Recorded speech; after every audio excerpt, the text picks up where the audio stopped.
Hello everybody! So now that you have a working build CI pipeline, how do you handle multiple users? This is Stef from Samayas and welcome to my channel. So in my previous video about the Azure DevOps pipelines, I set up a basic pipeline with a CI build. Until now, I just have a main branch, and if you're doing it all on your own, that might just be fine. I won't start going into different possible branching philosophies. However, even with one branch, you will sooner or later need to manage releases.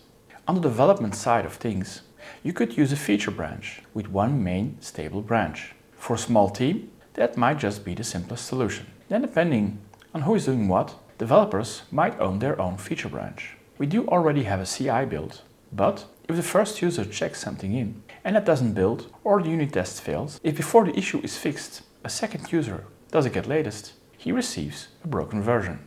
Well, of course, he could revert to a previous version, but that still introduces uncomfortable situations. So in comes a gated check-in. So for that, we will create a branch policies in repositories.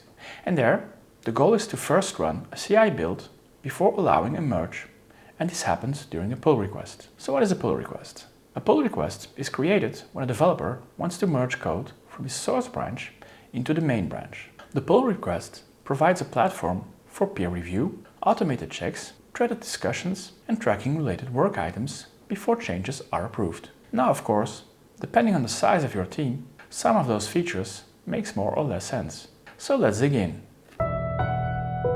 So first, let's have a quick recap. In my previous video, Azure DevOps Build CI, I've created a beautiful project, a library build, which in essence is just a dummy function which creates a NuGet package. For that, I created a build CI pipeline, and I've also enhanced it to have a .NET publish and to create an artifact.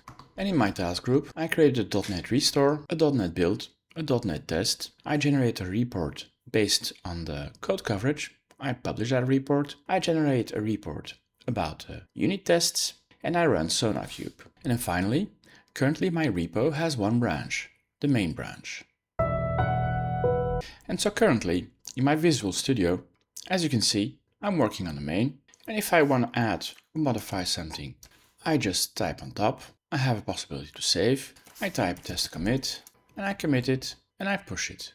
And as you can see, the commit just went through without any validation, without nothing. Here now it's a comment, and there's no risk. But if I would have made a typo or unit test would have failed, it would have gone through, and the next user just retrieves that code and suddenly doesn't have any valid code anymore. So let's fix that.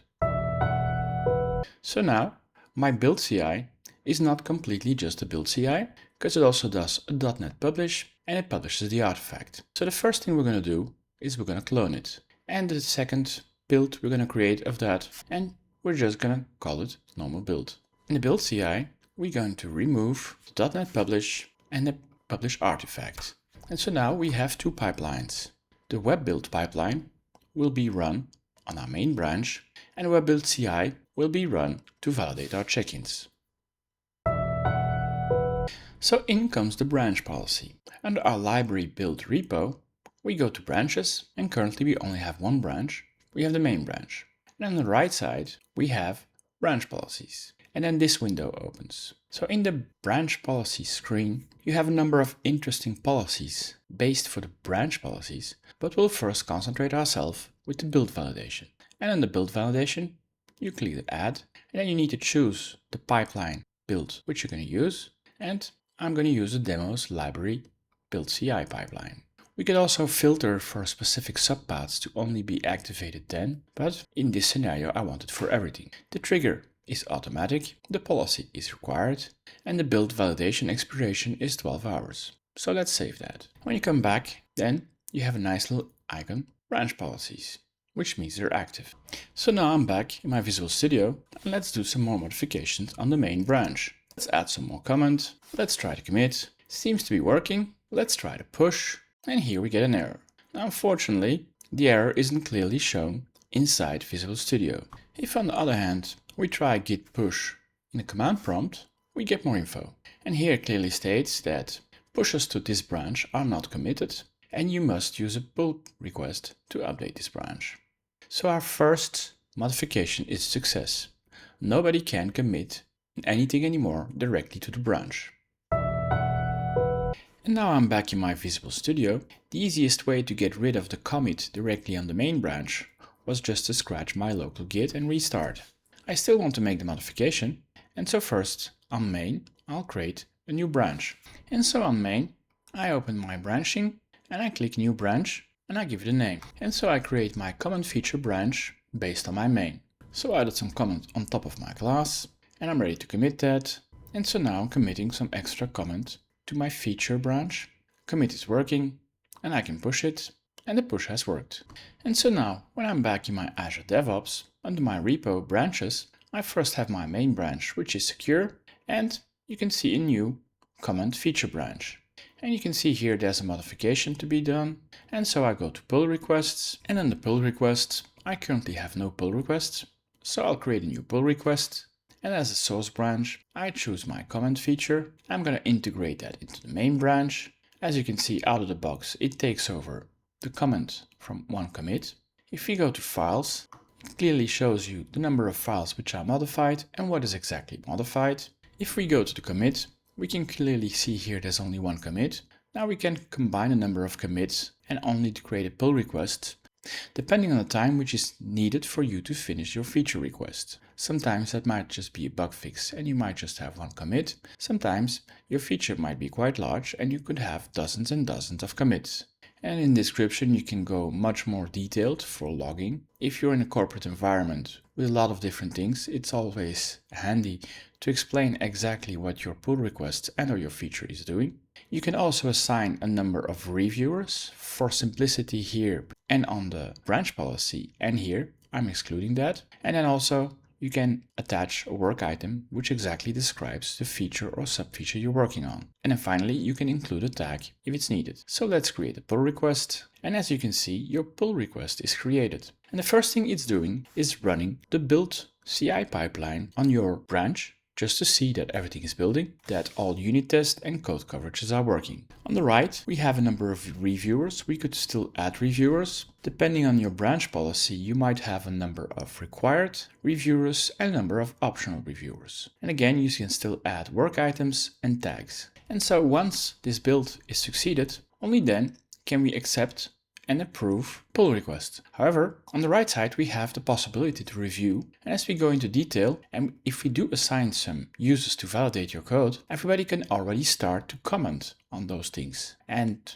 accept or don't accept your changes. In this scenario here, it doesn't really make much sense since I'm only running a one-man show on this project. If you're in the corporate world, you might have a team with 4, 5, 6, 10 or more people. And then it's always a good thing to have some peer reviews and to review some code. In general, you have a technical architect who might take on that role, but in some teams, everybody reviews everybody else's code. And it's not just about having working code, it's about having the same style of code. It's about a lot of things. It's about coding guidelines, etc. Now, the main goal for this video with the gated check-in is to be sure that our build CI is working and that we do have working unit tests and that we do have a working build, that we do have unit tests that work and that we don't introduce any issues. Now, depending on the number of required reviewers, more than one person will need to approve. And the first action to be done is to choose which type of approve you want to accept. If we click on the drop down in the approves, you have a number of possibilities. The first option is approve. That means that the reviewer accepts all the changes and doesn't expect any extra modifications. The second option is approve with suggestions. That means that the reviewer accepts your code in general, but still added some suggestions that might have to be taken into account or not, but that are not blocking. And that might potentially be taken into account for a next release and next pull request. The third one is wait for author. That means that the reviewer saw something in the code which he doesn't accept and does not want to accept as long as the author hasn't corrected it. And the last one is that the reviewer is completely rejecting this pull request. That can be because he doesn't accept the code, or there's some business issue which is not aligned, or that the pull request has been so out of date that there's no way to realign it with the new main code. And finally, you have a reset feedback. If everything is corrected as an approver, you can click this to remove all previous made comments. So for now, I'll approve, and once it's approved, we have complete. And under the complete, we have again 3 different options. If you complete, everything is complete. If we mark it as draft, the pull request is considered to be a work in progress and not ready for final review or merging. We might create ourselves a draft pull request to already validate that everything is still working, but still be working on some modifications. A draft pull request can already accept comments from other reviewers. And finally, we have the option to abandon a pull request if somebody has permanently rejected it, or for whatever reason we see that the way this commits etc. are not working anymore, we can just choose the abandon, and the pull request will be closed without any merge. And finally, if we are ready to choose complete, we have a number of other options. First, we have different type of merge types. The merge type with no fast forward merges all commits from the source branch in the target branch using a merge commit.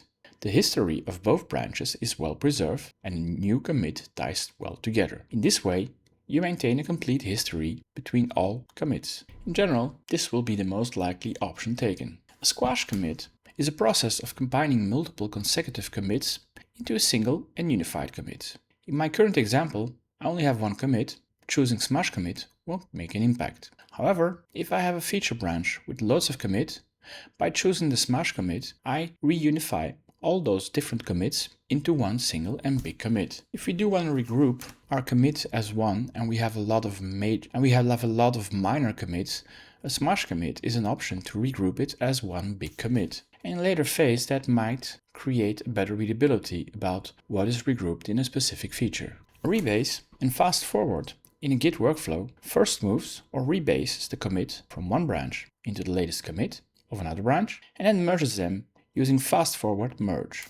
This maintains a perfect linear history without extra merge commits. So the rebase replaces the commit of the feature or topic branch into the target branch. It rewrites the commit history, making it look as if the feature branches. This rewrites the commit history, making it look as if the feature branch was started from the latest commit of a target branch. A fast forward merge moves the branch pointer forward to add the new commits from one branch to another. No separate merge commit is created. The commit from the feature branches are added directly after the current tip of the target branch. So in general, we want to use a rebase and fast forward if you want to have a clean and linear project history. And the last option is a semi-linear merge. So a semi-linear merge is a Git merge strategy that combines the advantages of both rebase and traditional merge commit workflows. The feature branch is first rebased onto the latest commit of a target branch. After rebasing, the feature branch is merged into the target branch without a merge commit, even if the fast forward is possible. This process ensures that all commits from the feature branches are preserved in sequence, but the merge commit clearly marks where the branch was integrated. In general, when we're using gated check-in, we're using feature branches just as a security mechanism. And so the recommended merge types are typically to use the no fast forward or the semi-linear merge. The no fast forward creates a distinct merge commit whenever a feature branch is merged into the target branch, and it clearly marks the integration point of history, showing which commits were reviewed and successfully passed all the gated checks. This makes it possible to revert an entire feature later should that be needed. A semi-linear merge first rebases the feature branch on top of the target branch to update it with the latest code and completes the merge with a merge commit, preserving both the linear history and the bubble merge point for future audits or rollbacks. And it combines clarity, traceability, and conflict minimalization. And next, we have a number of post-processing options. First, we can choose to complete the associated work items after a merge, which means if you have a work item which is just for your pull request, it will be automatically closed. If, however, you're doing more than one pull request on an associated work item, you don't want it to be closed. The next flag, if you have just created a feature branch specifically for this, well, by flagging delete, the moment we complete the merge, that feature branch will be gone. And your next modification, you need to make a feature branch again. And finally, we have the customized merge commit message, which allows you to add a specific message to this commit. So let's complete the merge. And once the merge is complete, well, it's marked as completed and everything is done. And if we now go back to our branch, well, we can see we only have a main branch left. And then finally, on my demo's library build, I modified my trigger to enable continuous integration, and so the moment that the merge is complete, a demo library build is triggered, which will generate a build with an artifact. And so after the merge, the build was automatically triggered. So as you can see, if you're serious about development, a gated check-in is a must-have. Now, depending on the complexity of your Git, this might slightly vary, but the basic principle is always the same. A branch validation policy defines what is needed for the merge to the main branch to occur. Part of that is a CI build, but that branch policy can also impose more things. If you guys enjoy this content, please give it a thumbs up, subscribe to this channel and hit the bell sign, or leave a comment down below.